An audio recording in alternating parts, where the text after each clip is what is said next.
All right, you guys, thank you so much again for inviting me to your living rooms. Today, we're going to talk about something that I find extremely interesting, nutrition and healthy gut, and what we can feed our intestines and microbiome to keep it healthy. And it's just so amazing how we have this symbiotic relationship with microorganisms. I mean, things that you can't even see with the naked eye. And it just goes to show how we are just such organic creatures. And some things can really hurt us and some things can really help us. So let's talk a little bit about that. So we're going to define what the microbiome is. I know most of you probably read the little blurb I wrote in the Healthy Lifestyle newsletter, but we're going to talk a little bit deeper into it. We're going to discuss the relationship between the microbiome and health. And this is just a huge field of research. There's so much we know and so much we absolutely don't know. We're going to review foods and nutrients that keep our gut healthy and reduce risk of diseases. Of course, I have to go back to my most favorite doctor in the whole wide world, Hippocrates, back in 400 AD, already had the foresight to know that all disease begins in the gut. Bad digestion is the root of all evil, and it is so true. I wanted to show you, I'm just going to stop sharing this slide because I want to show you, let me see, stop share. I'm going to show you a different screen. I wanted to show you this website. Let's see if I can find it, if it actually went away. Microbiome. Okay, let's see if I can get it for you. Okay, this is like the coolest website. Can you see it?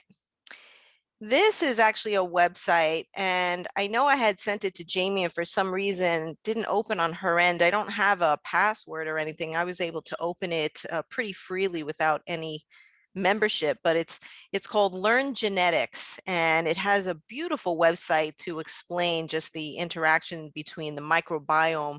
In other words, the microbiome is the interaction of all the microbes that are found in our intestinal tract and our colon and even in our stomach, and the relationship between what's going on there with disease.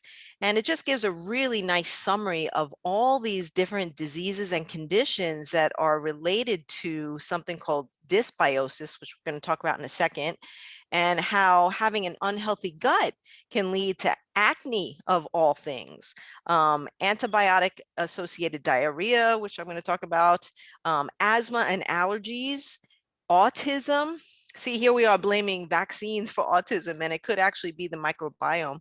Autoimmune diseases like multiple sclerosis, lupus, rheumatoid arthritis, and I'd like to also throw in here fibromyalgia as well. Certainly cancer, even cavities. And I remember when I was going through anatomy and physiology class, my professor had said to me, "Did you know that cavities are actually contagious?" I was like, "What?" And he was actually explaining, I don't know if there are any dentists on the call, but he was actually explaining how some of these microbes that live in our gums and our teeth, when you actually kiss, you're actually transmitting some of those things. Hence to say I'm not much of a kisser to the chagrin of my husband. Depression and anxiety, diabetes, eczema, gastric ulcers. What's really, really fascinating about gastric ulcers is that it's created by a microorganism called Helicobacter pylori. And this was actually proven by a doctor. I think he's an Australian doctor. I don't remember exactly what country he was from, but he did this amazing experiment, which really blew the whole scientific community. He said, look, ulcers are not caused by the food that we eat. They're not caused by alcohol. They're not caused by acidic foods and spicy foods. It's caused by a microorganism. And, the medical community was like, yeah, you don't know what you're talking about. So what he did was he drank a beaker full of this bacteria, Helicobacter pylori, and actually induced an ulcer. It's a really fascinating microorganism and extremely dangerous too, because what it does is it burrows into our stomach lining. And as you know, our stomach is extremely acidic. It has a pH of like 1 to 2, which means, you stick your finger in your stomach and it would burn off. Let's put it that way. And this microorganism can actually live in that environment. And unfortunately, what it does is it actually hurts the integrity of the stomach lining and it leads to ulceration. And those ulcers can ultimately lead to stomach cancer. Imagine that. This is a microorganism that actually naturally lives in the environment. A lot of us are carriers of Helicobacter pylori. And even those that are being treated for it, oftentimes this bacteria comes back. The treatment for Helicobacter pylori is a very intense antibiotic therapy, which is pretty miserable because some of those antibiotics wreak havoc on the intestinal tract and then cause that dysbiosis that I'm going to talk about shortly. The microbiota also has been shown to prevent hardening of the arteries. So if you have dysbiosis, it actually leads to heart disease, even inflammatory bowel diseases like Crohn's and colitis and irritable bowel, and even malnutrition, because if we don't have the proper microbes in our intestinal tract, we can't absorb certain vitamins and minerals. And then, of course, my specialty, which is obesity. It's amazing to find an association between what bacteria we have in our gut and obesity. And there's a lot of research going into it. As a matter of fact, there's research where surgeons or doctors are actually taking fecal transplants of lean individuals and transplanting them into obese individuals and seeing the effect, the weight loss effect. It's pretty fascinating. So this is a pretty cool website. If you're interested in getting on it, it's learn.genetics.utah.edu. And you can just play around there. So I hope you enjoy that. All right, let me go back to my other screen here. All right. All right, so let food be thy medicine and medicine be thy food. Absolutely. We're going to talk about what kinds of foods actually damage the intestinal tract in terms of the microbiome and which ones could actually help it. When we look at our entire body as a whole, we are just one big microorganism petri dish. We really are, because we have microbes on every inch of our body. Um, the microbiota and the microbiome, remember, that's just defined as in total all the different microorganisms and all the different species that congregate and live together in a certain area. And we're specifically talking about the gut. And the gut is just slang that means the digestive tract. So the stomach, the small intestine, the large intestine, the rectum. And as you can see here, the human intestine contains approximately 100 billion bacteria. I would actually like to know which scientist actually counted that. So I'm sure that was just an extrapolation, but we have flora on our skin, on our scalp, in our eyes. It's all over the place. So as you can see, we don't live in a sterile environment, and our body in and of itself is not sterile, although our organs are sterile, or our blood is sterile. So when you look at some of the bacteria that's found in our intestinal tract, especially the colon, these are all these fancy names, right? The bacteroids, fragilis, the oralis, I can't even pronounce half the stuff, the fecalis. Look at this one, Escherichia coli, E. coli. Now we have, as you can see from this slide, E. coli naturally in our colon. But as you've probably heard from different news reports, this is actually a very large cause of foodborne poisoning. So as you can see, it was a transfer from this part of somebody's body into food, or even from the cows and the central distribution of certain meats. You've probably heard, even in the recent past, where chopped meat and ground meat has been contaminated with E. coli, and that's actually E. coli from the farming and the distribution centers. E. coli is extremely dangerous if you eat it, because it actually creates a toxin, and this toxin gets into your blood. It can cause kidney damage, it can cause death. And yet here we have it naturally in our colon, not really doing any harm. It's just part of the whole soup, if you would say, of all these microorganisms that are found there. But what's really interesting is that it's the competition of which species, and if some of them overrun each other, sometimes that's what causes the illnesses and the diseases that we see. This is another really interesting one, Staphylococcus aureus. Staphylococcus is found obviously in the colon, but it's also found on the skin and in our mucous membranes, like our nose and our throat. And this is actually another huge cause of foodborne illness as well. I think the one good thing that I like about the masks is I know that people that are preparing food at least are keeping their spit and the stuff in their nose behind the mask and not actually in the food.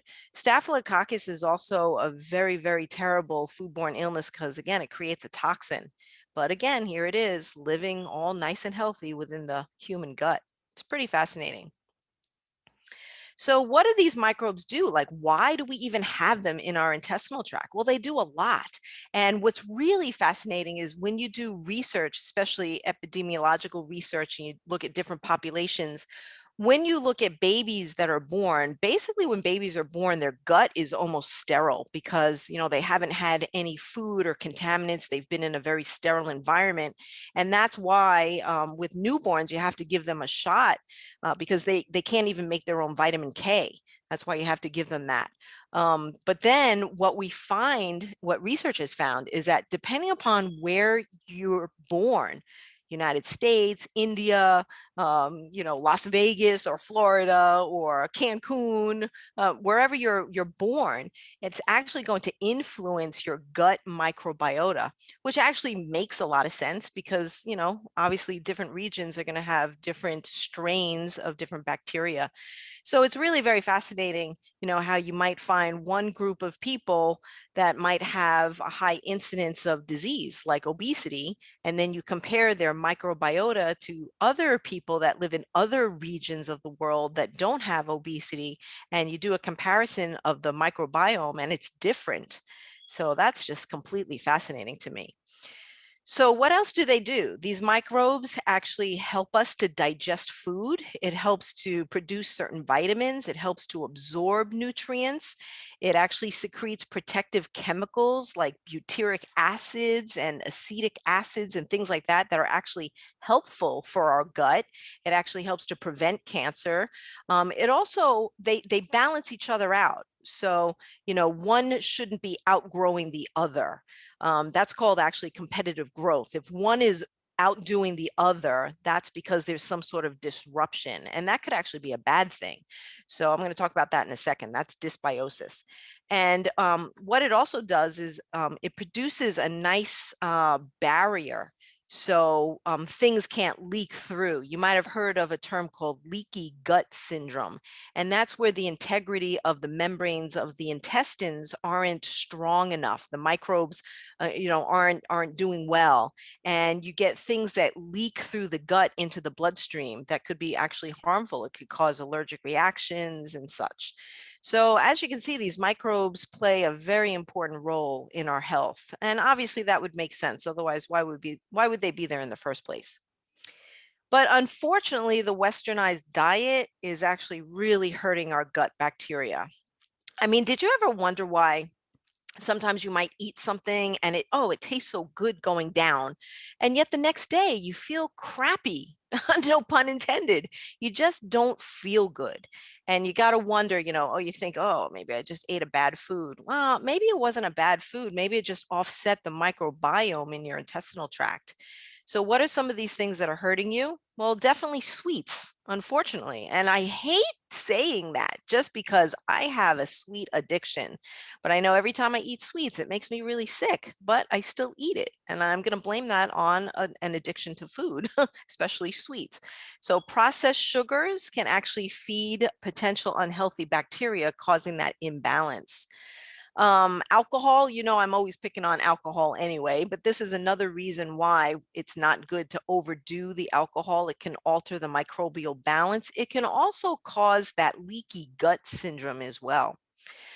Poor sleep can actually lead to changes in your microbial makeup. And that's pretty fascinating too, because we're also finding that poor sleep leads to a lot of diseases. And that subject was so fascinating to me that I'm going to be doing a future presentation on sleep and your health. So hopefully you guys will attend that one. Antibiotics, there's that, that one we know about that. Antibiotics actually kill bacteria. So if you're taking an antibiotic to target one bacteria that's actually hurting you, well, unfortunately, it's targeting many bacteria. There are antibiotics that are called broad spectrum antibiotics. And what they do is they kill a variety of bacteria, both gram positive and gram negative. And that's just because most doctors don't have the resources, or insurance companies don't cover for testing specifically what the problem actually is. So what they do is they give a broad spectrum and hope that it's going to target what it's supposed to target. But in the meantime, you're also killing the good bacteria. Not enough fiber. And I know you guys know this from previous lectures. We Americans just don't eat enough fiber. Now, when I talk to my cohorts over in India, man, oh man, do they eat a lot of fiber. And that's probably because most of them are vegetarian. So they do a really, really great job with their fiber intake. We do not. On average, we eat 14 grams of fiber a day, and that is absolutely not enough. We need to be up in the higher 20s, like 28 grams per day. Living in the city, well, pollution can affect a number of good bacteria. That would make sense. I think pollution hurts us in so many other ways too. Water containing chlorine, and of course, if we're drinking municipal water, that's going to have chlorine. And I also want to mention here some sugar substitutes. There's a sugar substitute called Splenda, or sucralose. That's the generic name of it. And sucralose is actually sugar that has been altered in a laboratory where the scientists have attached a chlorine to it. And in doing so, the body doesn't really recognize it as a sugar. And that's why you're not absorbing the calories from it. That's why it's a calorie-free sugar substitute. But unfortunately, it's containing chlorine. And there is some research to show that sugar substitutes are actually altering the microbiome. And that's probably not a good thing. And I find it really fascinating that in the 1980s, right around 1981, 82, 83, that's when a lot of the sugar substitutes were really coming into the food supply. And that was the inflection point where we saw incredible amounts of obesity. It's just trajectory upwards. And that just seemed to be an oxymoron. Here we are doing sugar-free things, and yet obesity was going through the roof. And now we kind of understand that it might actually be altering our microbiome. It's really pretty fascinating. Foods with artificial coloring, unfortunately, it might make the food look pretty, but it's really not all that great for us.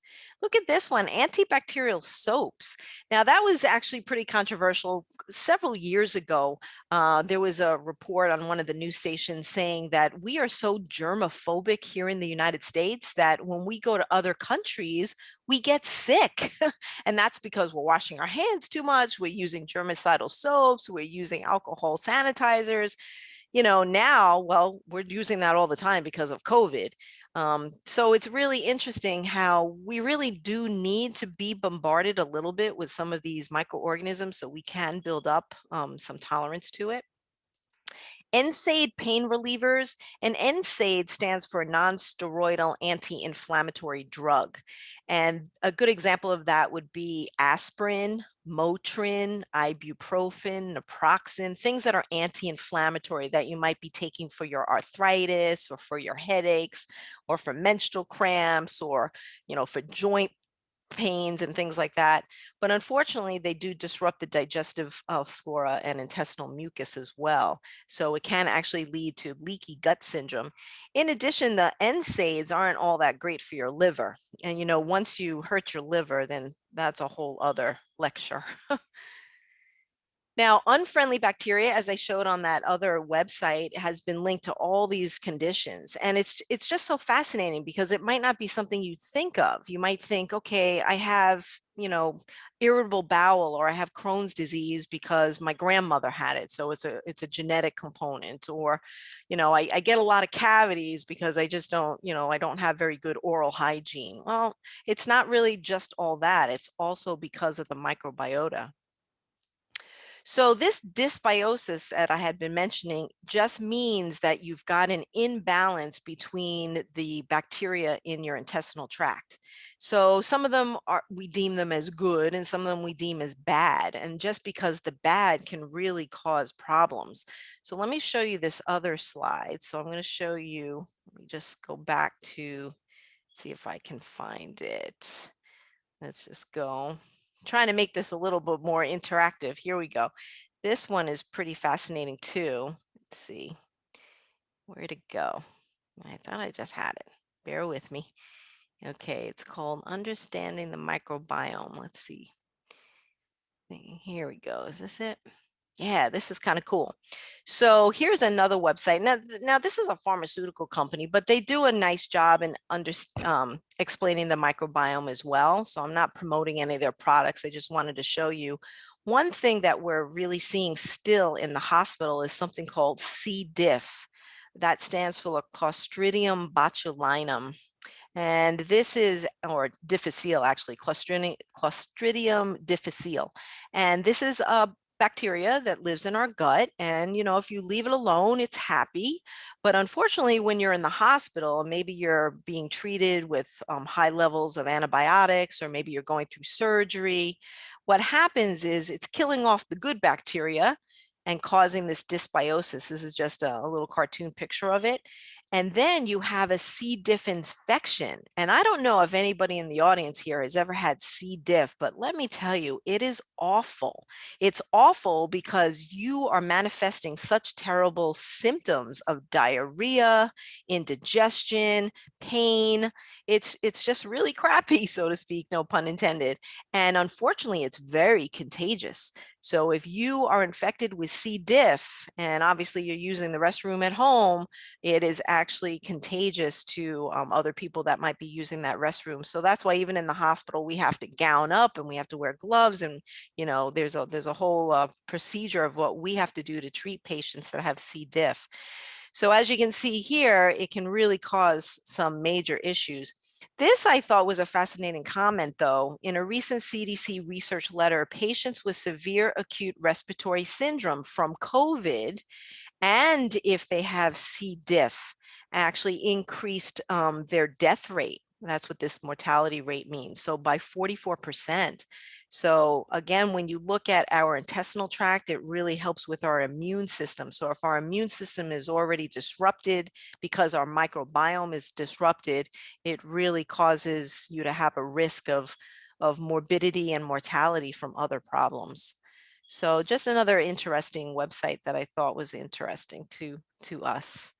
Okay, let me just go back to my slides. Okay, so this is just again talking about that dysbiosis, just and what it can lead to, which we already mentioned. All right, now let's go back more into what actually damages our microbiome. So I'm going to pick on sugar first because I know we had lots of lectures on sugar, and yet we just still can't get rid of sugar in our diet. We just can't do it. So in 2018, a study found that dietary sucrose and fructose. So remember, sucrose is glucose and fructose. So it's from cane sugar, and fructose is the fruit sugar. It showed negative changes to the microbial makeup of the gut, causing that dysbiosis or that imbalance. So what contains fructose? Well, anything that has sugar, because remember, sugar has fructose in it. So if you're drinking juice, which believe me, a lot of my patients drink a lot of juice. If you're using any kind of table sugars, excessive, if you're eating fruits, if you're eating desserts, processed foods, even honey and agave. So even though those are more natural sweeteners, they're still sweeteners. And we find that sugar causes that leaky gut syndrome, inflammation, that dysbiosis, weight gain, indigestion, Crohn's disease, irritable bowel, dumping syndrome. So sugar really is almost a toxic substance, but of course we do have to be realistic. We can eat sugar, but how much? And this is the thing, nobody ever teaches us how much sugar we're supposed to have. So when you look at the dietary guidelines and you look at all these really smart people that give us the guidelines of what we're supposed to be eating, they're saying you got to keep sugar low. Maybe less than 10% of your calories should come from sugar. That's not much. All right, so let's do the math. And I'm really bad with math. So 10% of 1,000 is what? Oh my God, I got to use my calculator. All right, wait, I got a calculator right here. See, this is the benefit of being in my office. 1,000 calories, 10%, that's 100 divided by 4. That's only 25 grams, 25 grams of sugar per day. That's it. That is like nothing. If you have a piece of fruit, that is about 15 grams of sugar. So you're only 10 grams left. So imagine how many grams of sugar we're actually eating. So I wanted to show you this chart because this is actually recent information. This is from the American guidelines, or the dietary guidelines for Americans. And what they do is they do a lot of surveillance data to see how we Americans are eating. And these guidelines come out every 5 years. So they just published in 2020 the new guidelines. And this is what they found. Still, we're getting a lot of our sugar from sugar sweetened beverages. So we're drinking soft drinks, we're drinking fruit drinks, we're drinking fruit juices, we're drinking energy drinks. So as you can see, the bulk of our sugar intake is coming from beverages. I always feel as a nutritionist, that's a waste of calories. If you're trying to lose weight or you're trying to maintain your weight, don't be drinking your calories. Desserts and snacks, coffees and teas, sandwiches, that one kind of threw me off a little bit, but candies and sugars, yogurts, cereal bars. Okay, so this just gives you kind of an idea of where we're getting the sugar from. So just look at your own diet. And it doesn't mean you can't have fruit juice, okay? But if you're going to have a glass of fruit juice, number one, it needs to be 100% fruit juice. So you don't want all the other yucky ingredients. And the serving of fruit juice is only 6 ounces. That's it, 6 ounces. And that actually counts as your 1 serving of fruit, which is going to give you about 15 to 20 grams of sugar. So if you're trying to keep your sugar low, you just blew it with that fruit juice. So now you have to be pretty strict the rest of the day. But again, that's how you can see how we're overdoing it just naturally. It's just really easy to do that.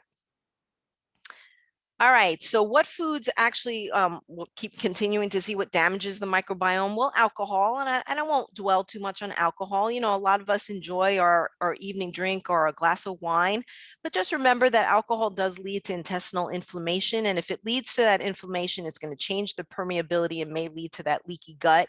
If you have leaky gut, you're going to allow toxins to go into your bloodstream, and then you'll get symptoms of other problems. So just to remind you, what is actually a serving of drink? That would be 1 drink or less for women and 2 drinks or less for men. And then I just wanted to mention this because I have a patient that I'm working with right now, and she doesn't drink at all during the week because she works and she doesn't drink. But Friday night, whoo, that's when she lets it go. And that's actually considered binge drinking. Binge drinking is defined as 5 or more drinks for the typical adult male or 4 or more drinks for the typical adult female in 2 hours. And I can tell you that this particular patient of mine actually does do that. And she's causing not just the risk of addiction, but also risk of medical issues. So just be careful with that. Now, I wanted to talk about high protein diets. And the reason why I like to touch on high protein diets is because everybody I know is dieting. So we're trying to get rid of the carbs. So if you're getting rid of the carbs, what are you replacing it? You're replacing it with proteins. So excessive proteins aren't good either. We're supposed to be eating a certain amount of macronutrients. Now, everybody's an individual. We might all have our different goals, but you have to be careful with proteins. When you look at the macronutrient itself, it's a very complicated molecule. It actually has a nitrogen. The body has to do a lot of altering of it to eliminate some of its byproducts. It's a pretty hefty macronutrient. So in 2019, a study suggested that red meat may be especially unhelpful to our microbiome. And the reason why it does that is because it causes the gut bacteria to produce a chemical called trimethylamine N oxide. We just call it TMAO for short. And unfortunately, that byproduct increases your risk of heart attack and stroke, and perhaps even colon cancer. So that's just another reason to rethink your red meat. When you look at the American Heart Association, they're saying that red meat could be eaten, but you really want to limit it to about 1 to 2 servings per week. So I do see as a nutritionist that the intake of red meat of a lot of my clients and patients is actually declining, which is actually probably a good thing. But I do have some populations that really, really do enjoy their red meat. So it's very difficult to try to convince them to replace it with, seafood and chicken and turkey. Maybe this could be another angle. And I say, well, you're hurting your microbiome and that could cause further problems. How much protein should we actually eat? Well, I can tell you just looking at diets every single day of my patients and clients, we are eating a lot more than this. So if you look at this age group, all right, so let's just look at females 51 and over. On average, we should be having about 46 grams of protein a day. Yeah, that's not happening. I see on average, my ladies are eating 75 to 80 grams of protein a day. Same thing with my guys. Let's see, 51 and over for my men, about 56 grams per day. Yeah, that's not happening. I see my guys eating 100 to 120 grams of protein per day. So that's a lot.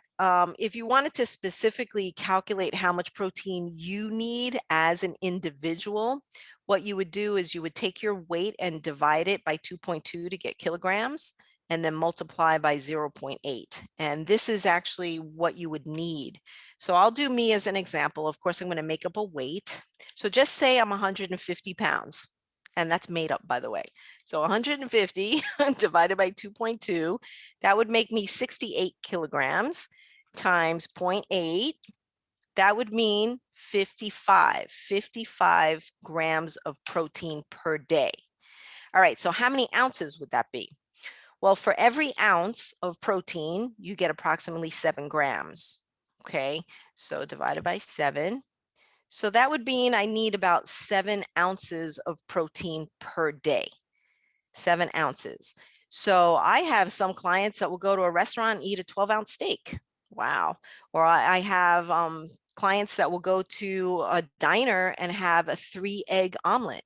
Okay, so for every egg, that's about 1 ounce. All right, so a 3-egg omelet, you got 3 ounces right there. And then, of course, they're putting cheese on it, so that's more protein. And then they might be putting bacon or sausage or something or ham. That's more protein. So again, when you look at your diet, it's something that we overdo. So how could we mitigate that? Well, maybe consider a couple of meals or actually a couple of days of the week just going completely vegetarian. Maybe have some cereal for breakfast, have maybe a nice salad for lunch, and then have maybe some rice and beans or some quinoa or some, pasta, with marinara sauce for dinner. Just try to have a vegetarian day, and that'll help to decrease your protein intake.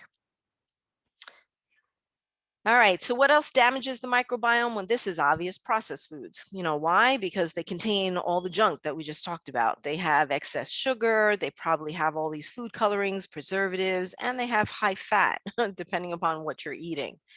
So fats aren't all that great for our microbiome either. And remember, fat is not all created equal. We've got saturated fat, we have hydrogenated fat, we have monounsaturated fats. Oh my gosh, it gets so confusing. There's so much stuff out there. So what we want to decrease is our saturated fat, which is found mostly in animal products. So if you're decreasing your protein, you're actually decreasing your saturated fat too. So you're killing 2 birds with 1 stone, which is really good. And then if you're decreasing some of those sweets and processed foods, you're decreasing your intake of trans fats, which is really good too, because trans fats are really bad for us. So this is just another survey to see, well, where are we getting the fat from? And I found this one really interesting, that 19% of fat of the American diet is coming from sandwiches. That one threw me for a loop. I didn't realize that one. And then look at this, desserts and snacks. We just like our desserts and snacks. That's for sure. We are a snacking society. So that's really interesting. So if you wanted to actually control your diet with saturated fat, you want it, it's almost similar to sugar. You want to keep that saturated fat to less than 10% of your calories. But again, that's a very difficult thing to do if you like your meat and you like your animal proteins. So just going again, 1,000 calories times 10% divided by 4, because there's 4 calories per gram. Again, 25 grams of saturated fat. All right, so let's think about that. If you have one whole egg, that probably gives you about 2 grams of saturated fat. If you're doing egg whites, that actually gets rid of the fat. All right, so maybe a couple of days of the week, instead of doing whole eggs, you can do egg beaters or egg whites. If you do red meat, make sure you get bang for your buck. Get the good stuff, spend the money, have the filet mignon, have the bison, have the good stuff, because the filet mignon only has maybe 1 to 3, it depends on the size, maybe about 3 grams of saturated fat. That's why nutritionists are always pushing turkey and chicken, because it's very lean. And that's what we mean when we say very lean. It's lean because it's lower in the saturated fat. So this is just to show you and give you kind of a guide when you read food labels, because this is the other thing. I watch people in the supermarket. They must think I'm a stalker or some weirdo. I spend like 2 hours in a supermarket because I really like to see what people are buying. You know, I'm one of those spies. I like to look at what's in your cart. And I'm watching people read food labels, and I'm wondering, you know, what are they reading? Are they understanding what they're reading? What are they looking for? So if you're actually looking for you're trying to decrease your fat, try to find products that have 3 grams or less of fat. Okay, try to be in the low category. And the same thing with sugar, 5 grams or less. So, you know, that's kind of tricky. It really is. So I don't know what product this is, but this one didn't make it, right? 14 grams, 9 grams of saturated fat and 26 grams of sugar. This per half a cup. So this is probably some sort of rich dessert. That's what I would probably think. This is some sort of ice cream or cake or something. That's what I would think this is it. This is. And the other thing you want to look at is high fiber too. So if you can find a product that is at least 3, which I think is pretty low, I would say at least 5. If you can find a product that's at least 5 grams of fiber, that would be really good for your microbiome. Your microbiome really likes fiber. All right, other foods that are good for the microbiome. So we kind of talked about the stuff that's bad for it and kind of discuss some ways that we can mitigate that. But let's look at some foods that are specifically good for our gut. And that would be the prebiotic foods. Prebiotic foods contain different fibers and fructooligosaccharides, which is a big long word. They just call them FOSs on the label. Inulin, pectin, cellulose, lignans, all this stuff promotes the growth of the good bacteria in your gut. So I'm going to give examples of prebiotic food. And then also eat probiotic food. A probiotic food contains those live microorganisms, which when administered in adequate amounts, confer a health benefit to the host. And what I didn't put on here is called symbiosis. That's a food that contains both. It's both a prebiotic and a probiotic. So let's see what these foods are. Now, this is just some crazy chart that I wanted to show you that I stole this off the internet, but it just shows how complicated biology and physiology actually is. This is just showing how probiotics can actually really be good for us by causing an immunomodulation, which means it helps to strengthen our immune system.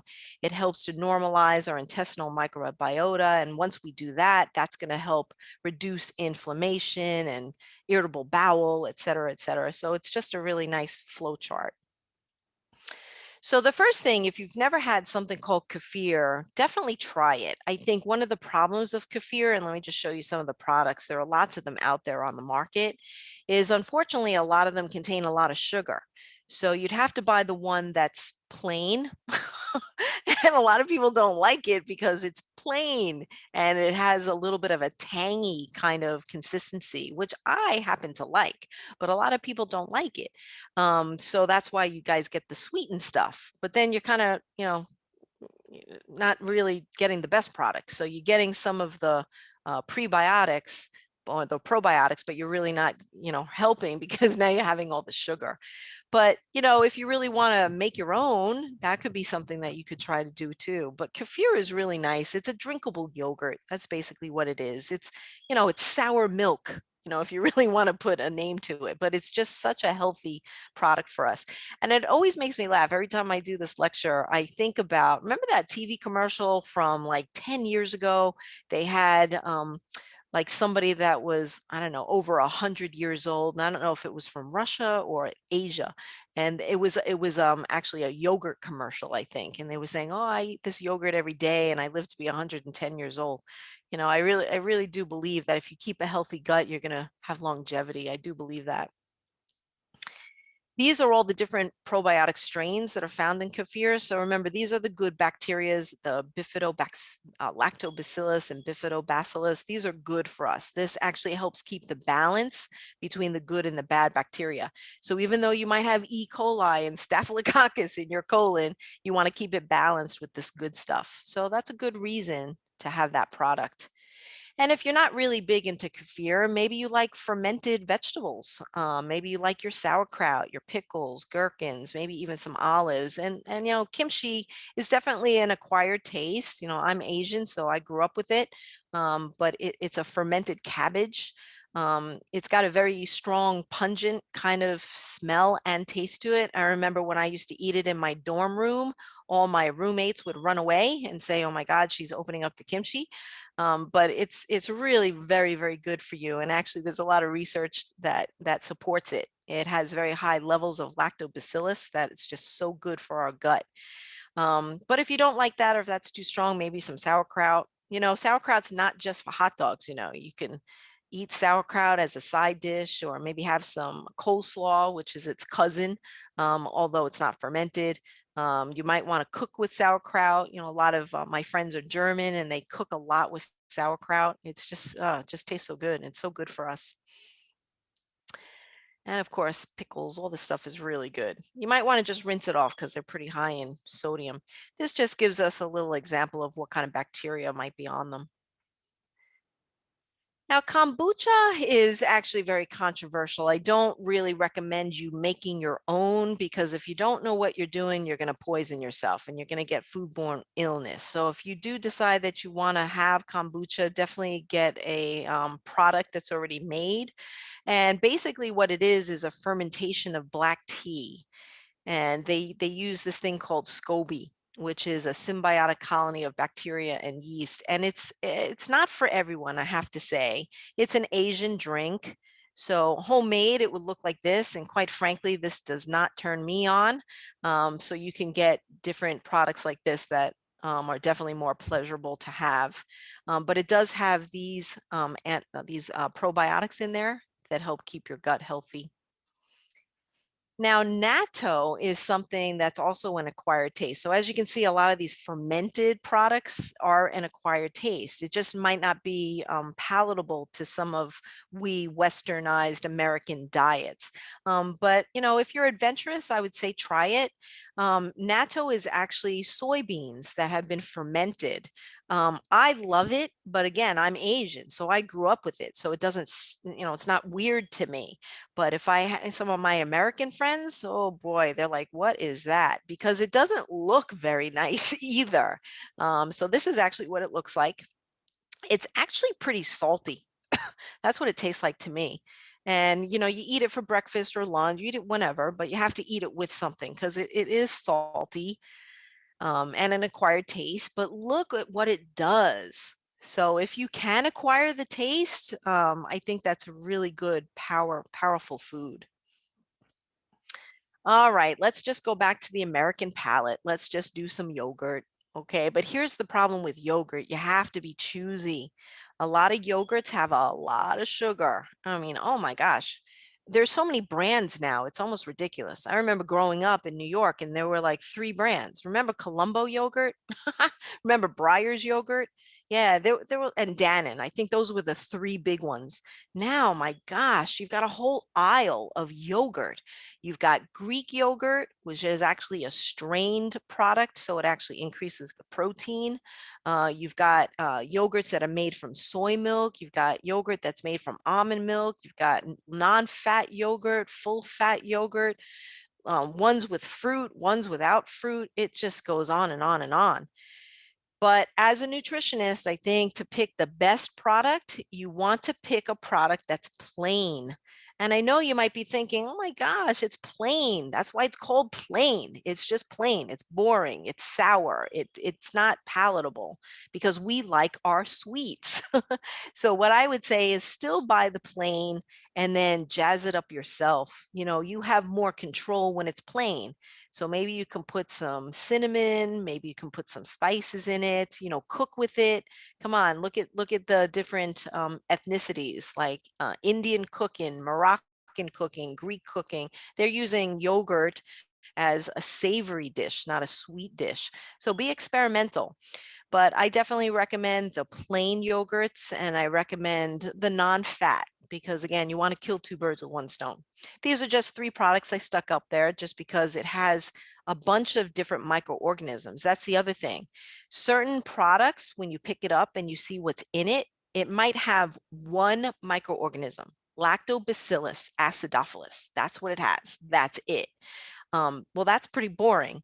And the chance of that actually colonizing in your intestinal tract is pretty low. So get one that has a whole group of different bacteria. So that's why I stuck these up here. Now, kvass, I've never had kvass, and that's probably because I don't really like the beer kind of taste, but that's what this kind of tastes like. It's a fermented grain like rye or barley, which kind of reminds me of beer. Um, and it is an Eastern European drink, but it does have the probiotics in it that actually helps the gut. And there are different products on the market. Maybe it's something you might want to try. Now, raw cheeses are pretty interesting. This is also an acquired taste too. They're pretty pungent, they're pretty strong. And I think my only worry about raw cheeses is definitely if you have any pregnancy or if your family members are pregnant, don't have them have raw cheeses, just because that runs the risk of foodborne illness for somebody that's pregnant.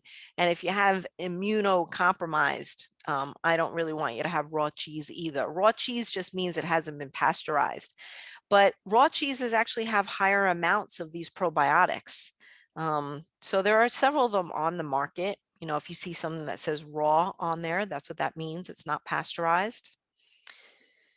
Now, tempeh is pretty cool. So if you're thinking about your vegetarian day, maybe you might want to think of tofu or tempeh. And tempeh is fermented soybean.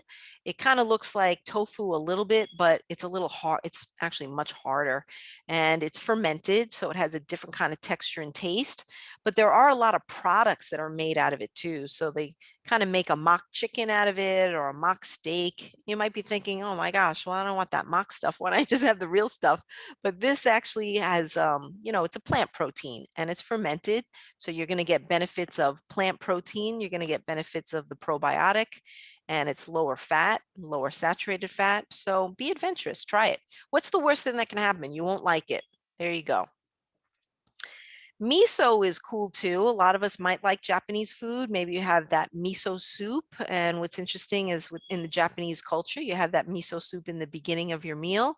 That's actually a primer for your dinner. But miso is actually very, very good for us because it's the fermented soybeans. So again, anything fermented is going to have these probiotics in there. So what's really nice is that miso has other different flavors. Like the market has really like infused them with different flavors. So you might get one that tastes like oniony or one that tastes a little sweet. So it's kind of fun to play around with. I think the easiest way, if you've never cooked with miso, is to make a soup out of it. That's the easiest way. And then you can really, really get adventurous and make different marinades, or you can, cook with it. So it's a pretty versatile product. Now, this is something I just wanted to show you. I bet nobody here in the audience has ever had it. They're called umibashi plums, and they're pickled plums. Again, another Asian product. And they're these beautiful fruits that they ferment. So it kind of looks weird. And it's salty, and it's, it's kind of mushy. But it's a fermented product that's very good for us. And you get vitamins out of it, you get probiotics out of it. So I guess, part of being a nutritionist is I like to get bang for your buck when it comes to food. What other nutrition might be in that product? So I can, I guess that's how I approach food. What nutrition can I get out of it? Not just flavor profile and pleasure for my brain. Like when I eat ice cream, that's pleasure for my brain. That's not really any nutrition. How about this? Green peas? Green peas have been so vilified because, oh my gosh, I can't eat peas because they're a starch. Okay, that's ridiculous. If you're going to eat a starch, eat green peas. I'd want you to eat them. Actually, in the research showed that it contained this, I can't even pronounce this one, but this bacteria here is a probiotic that really helps your immune system. And anything that we could do to keep our immune system strong is really what we need to do, living in COVID era. They're also high in antioxidants, flavonoids. They're high in a plant protein. They have B vitamins. So green peas are so good for you. Now, you might say, well, you know what? I don't really like fresh peas, or I'm not going to sit there and start shucking them out of this pod here. Can I use canned peas? What's really interesting about canned vegetables is that they're actually canned pretty quickly after harvesting, and they actually maintain a lot of their vitamins and minerals. The only problem is they have a lot of sodium because that's the preservation method. So that's an easy fix. Just get one that's low sodium, or if you don't have that available, just rinse them. So at least that'll get rid of some of the sodium. So, I don't poo-poo cans. If you can't, have access to the fresh or frozen, you can do can as well. I think they're comparable. Now, some prebiotic foods, again, these are the foods that actually allow the natural bacteria in your own gut to flourish and be healthy. So as you can see, it's plant-based. It's not animal-based. So I just put a short list here, but if you like your vegetables, especially starchy vegetables and some fruits as well that contain resistant starches, they're so good for you. Like banana and apples, they actually contain resistant starch, which means that when you eat them, it resists digestion. So it gets to your gut and it makes those bacteria really happy. And then it kind of allows them to grow and flourish. If you like things like onions and leeks and garlic, those are good anyway for our blood. We know they contain different antioxidants. So again, you get bang for your buck with these kinds of things. You're getting vitamins, you're getting minerals, you're getting antioxidants, you're getting carotenoids, you're getting resistant starches, you're getting fiber. Oh my gosh, it goes on and on. And that's why vegetables are just really, really good for us. And these whole grain products are good for us too, like the wheat bran, the oat, and the barley. Again, if you have a condition like celiac disease or gluten sensitivity, you can still do whole grains. You just have to be choosy which ones. You have to have the ones that don't have gluten, like corn and soy and rice, but try to do the whole grain so at least you're getting benefits from it. These are just some pretty pictures. And if you haven't tried some of this stuff, again, just be adventurous. That's what's so great about living in Florida. We are just such a melting pot. So we have access to a lot of these unusual foods from different ethnicities. I just love it. All right, so some of my clients and patients ask me about a probiotic. Should I be taking a probiotic? And I know of some gastroenterologists that when they prescribe antibiotics, they also tell their patients, look, go get a probiotic as well. And I think that's good advice. The only problem is you have to be choosy with probiotic. Otherwise, you really are wasting your money.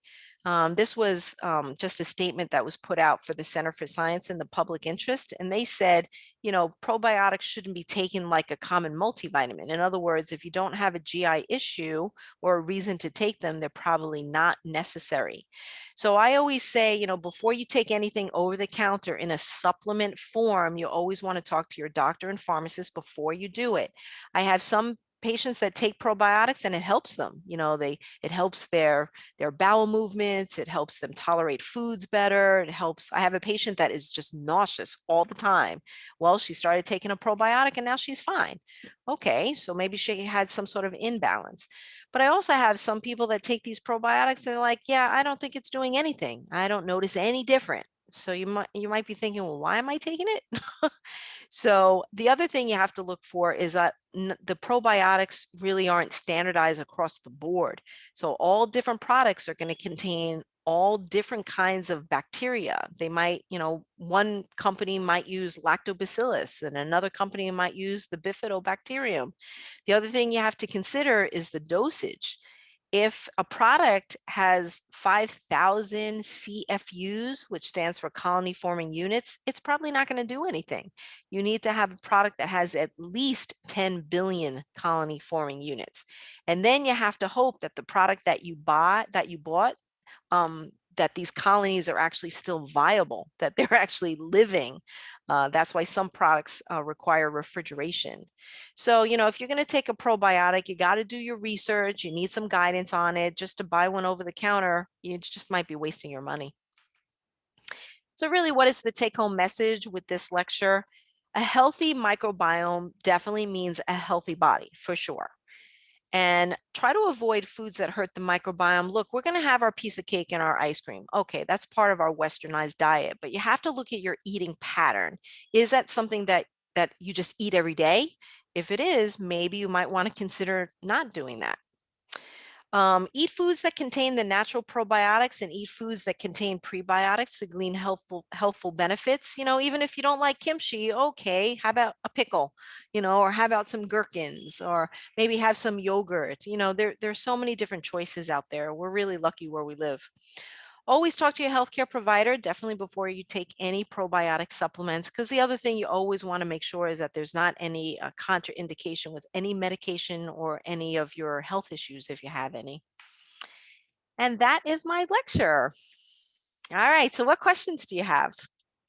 You know, I ramble on and on. So any questions, comments? Yes, I have 3. Tell me. Hi, Okay. Anne. Hi. Kefir. Yeah, kefir. What if you're lactose intolerant? Oh, that's such a great question. You know what's really interesting about fermented dairy? Fermented dairy has virtually no lactose because the bacteria in it uses the lactose for its own food. So that's why even my patients with lactose intolerance can do kefir and they can do certain yogurts. So that was a really great question. Yeah. What yogurts? I've been eating, I used to eat Chobani. Yeah. I don't eat it, but I can only have a quarter of a container. Yeah, you're sensitive. So the thing is, you know your threshold. So you can eat it, but you know if you go over the amount, then you're going to have some symptoms. Let's see, the one that I'm thinking of that my patient uses, she actually uses a product called Siggi, Siggi. Oh, yeah. Siggi. Yeah, she's using Siggi and she's happy with that. Doesn't bother her. The other choice you might want to consider is just take a digestive enzyme before you eat it. A digestive enzyme that contains lactase. You can even just buy lactase over the counter. It's just a little pill, almost like a vitamin. You swallow that, and it's actually the enzyme that breaks down lactose. So if you know that you're going to have that yogurt, maybe just pop that, and that's going to help digest it. Oh, good. Yeah. And the other question, I guess I can go together. If you have acid reflux and you're trying to control it naturally, yeah, sauerkraut, pickles, etc. Yeah. Onions, garlic, and leek are all on the verboten. Yeah, you know what's really interesting though, Anne, I read a study, actually there are several studies to show that kimchi actually helps people with GERD and acid reflux because it has high levels of lactobacillus. So again, I think working individually with different patients and clients, if you know there are certain foods that really bother you, they cause more acid, then obviously it's not good for you. It's just not. And if you were a patient that came to me and said, hey, look, I have acid reflux, what food should I stay away from? Yeah, you're absolutely right. As a general requirement, I would say stay away from spicy foods, stay away from acidic foods, stay away from this, stay away from that. But if you're eating, have you tried like sauerkraut? Does it bother you when you eat it? I haven't, well, I'm not particularly fond of it. Mm, And so that's my excuse for not. My husband does. okay. Okay. What about a pickle or gherkins or I've kimchi? avoided them. I like pickles, especially the, oh, what do you call it? The dill The pickles. dill pickles. Now, does it bother you when you eat them? I really don't know. It's just that I have this book that has Right. the acid diet or the acid. Yeah, yeah, yeah. So they're all on the list and I just cut them I out. know. The thing is, as a nutritionist, those are generalized recommendations, but then you also have to work individually because when we say no and no, don't do this, don't do that, don't do this, you might actually be losing out on products and foods that actually confer benefit. So what Yeah. I would say is, if you wanted to do a little experiment with yourself, maybe have a small pickle. Maybe just rinse it off so it doesn't have excess vinegar and salt on it, and try it and see if it doesn't bother you, you're not getting symptoms from it, you actually might be getting benefit. My husband will be so happy because I yell at him if he cooks with any onions. I Right, mean, I love mushrooms and onions. right, right. Things like that. Oh, and It's such an individual thing. It's something called an elimination diet where you start very slow because it might not be the actual product, but the actual dosage of the product. So right. maybe you can have, a couple of mushrooms and a couple of sauteed onions, and it's not going to bother you. You're going to get health benefit from it. But then if you Okay. go over and you eat a whole plate of sauteed mushrooms and onions, then you're going to be symptomatic. So that's where you kind of play around and use yourself as an experiment a little bit. He will be so happy. Wait till I tell. Let me know how it goes, Anne. Will do. What other questions? That was a lot of fun, you guys. You guys always make me smile. Thank you so much for allowing me to come into your home and talk to you about nutrition. I really hope I see you next month. We're going to do 2 lectures next month as well. Right. And Thank you so much. yes, my pleasure. All right, Thank you you, guys have Anne. a really great day. My You pleasure. too. See you Bye. later. Bye Hi, bye. everyone. Thank you for joining us.